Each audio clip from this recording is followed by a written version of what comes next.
du magazine Point de Vue. Bonjour Adélaïde. Bonjour Maya. Merci d'être avec nous ce matin. C'est le choc pour beaucoup de Britanniques, et pas seulement d'ailleurs. On a tous été surpris hier soir avec cette annonce de la princesse Catherine, la princesse de Galles, sur ce banc et cette déclaration et son annonce de cancer. Comment on réagit justement au Royaume-Uni ? Je pense que c'est une immense émotion. Je pense que vraiment les gens sont unanimes sur la manière dont ça a été reçu, sur son courage, sa dignité, et aussi beaucoup de compassion. Au fond, le sentiment qu'elle a été un peu forcée à faire cette déclaration. Elle avait dit dès le départ, quand on a annoncé son opération, qu'elle avait besoin de temps, au moins jusqu'à Pâques, et ce temps-là, on ne le lui a pas laissé. Et puis je pense que c'est aussi un moment de grande culpabilité pour beaucoup de gens qui ont fait des blagues sur les réseaux sociaux, ou ont échafaudé des théories complètement délirantes, ou ont finalement participé à ce harcèlement. Et là, cette fois-ci, j'espère vraiment que ça va apaiser la situation. C'est d'ailleurs la une de votre magazine cette semaine, Stop au harcèlement. Et ce matin, le journaliste Owen Jones ou encore Blake Lively, la comédienne, ont tweeté, ont posté sur X en disant on est désolé. On est désolé.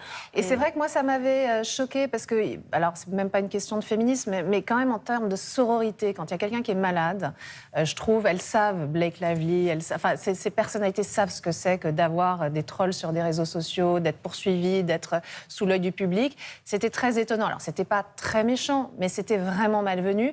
Et moi, je trouve ça très bien qu'il s'excuse et on espère que ça fera aussi... ça aura valeur d'exemple. Mais il y a quand même autres l'impression que l'histoire se répète autour de cette famille royale. Qu'est-ce qui fait qu'elle attire autant les rumeurs, les spéculations ? En fait, les gens sont absolument fascinés par cette famille. Ils sont fascinés par cette famille parce que, au fond, au lieu d'être lointains, les gens s'identifient à eux. C'est vrai que là, il y a 400 000 personnes par an, par exemple, en France, qui sont diagnostiquées avec un cancer.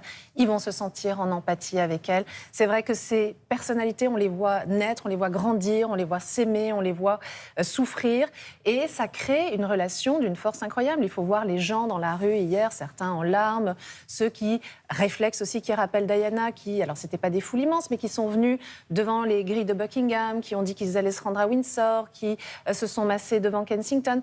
Donc en fait, c'est vraiment, il faut pas oublier que cette famille est le ciment du royaume, et le ciment d'ailleurs de population, de pays très très divers, et ça crée un attachement puissant et un attachement qui va bien au-delà des frontières du Royaume-Uni. Je lisais justement que certains badauds hier près de Buckingham disaient c'est la princesse, elle est sur le chemin de la princesse Diana dans nos cœurs, le côté rebelle en moins. Est-elle vraiment adorée aujourd'hui, cette princesse Catherine ? C'est la personnalité la plus aimée avec William, son mari. C'est vrai que je pense qu'elle a en plus reçu une partie de l'héritage moral d'Élisabeth II. C'est la femme, au fond, maternelle, rassurante, solide, que les Britanniques aiment avoir dans leur champ de vision. La reine Elisabeth avait une aura extrêmement puissante. Elle était même devenue, d'une certaine manière, la grand-mère de l'Europe.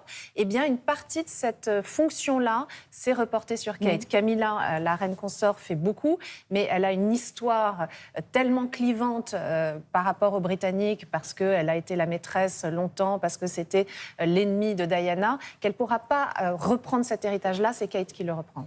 Qui a donc effectué cette annonce, choisi de parler non, manifestement, elle y a été contrainte sous la pression, mais au moment du début des vacances de Pâques, est-ce aussi pour protéger ses enfants et les éloigner de l'émotion que cette annonce va provoquer ? Et c'est exactement ce qu'il faut garder en perspective, c'est-à-dire ce n'est pas juste une princesse, c'est aussi une mère de famille, un être humain tout simplement. Elle a 42 ans, elle est soumise à une pression énorme, cette famille entière est soumise à une pression énorme. Effectivement, le cancer du roi, les deuils récents, c'était il n'y a pas si longtemps, la mort de la reine, la mort du duc d'Édimbourg, la mort aussi d'un cousin proche, puisque Lady Gabriella Windsor a perdu son mari il y a très peu de temps. Fergie est aussi atteinte d'un cancer.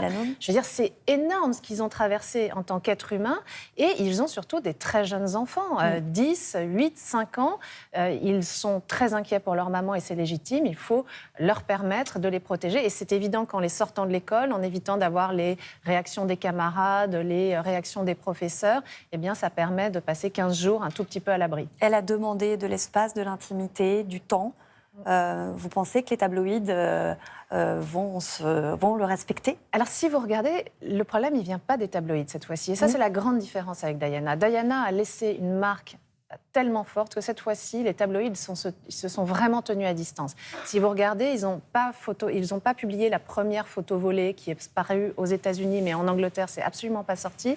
La deuxième, elle est sortie de manière extrêmement restreinte, et il y a un respect de cette privauté de la part de la presse britannique. Donc, ce sont les réseaux sociaux, les ragots. Voilà, exactement. Et les manipulations, parce qu'on a vu que sur l'annonce, la fausse annonce de la mort de Charles III, ça venait quand même directement des médias russes.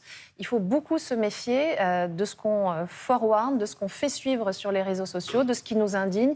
Il faut vraiment faire preuve d'esprit critique. Elle a dit « je vais bientôt revenir, je me soigne ». Elle n'a pas donné de date, alors que précédemment, ces dernières semaines, on parlait d'avril, on parlait de... Qu'est-ce qu'il faut en déduire ? Déjà, les choses ont changé. C'est-à-dire qu'au départ, lors de l'annonce de l'opération, elle ne sait pas qu'elle a un cancer. Elle l'apprend par la suite avec des tests post-opératoires.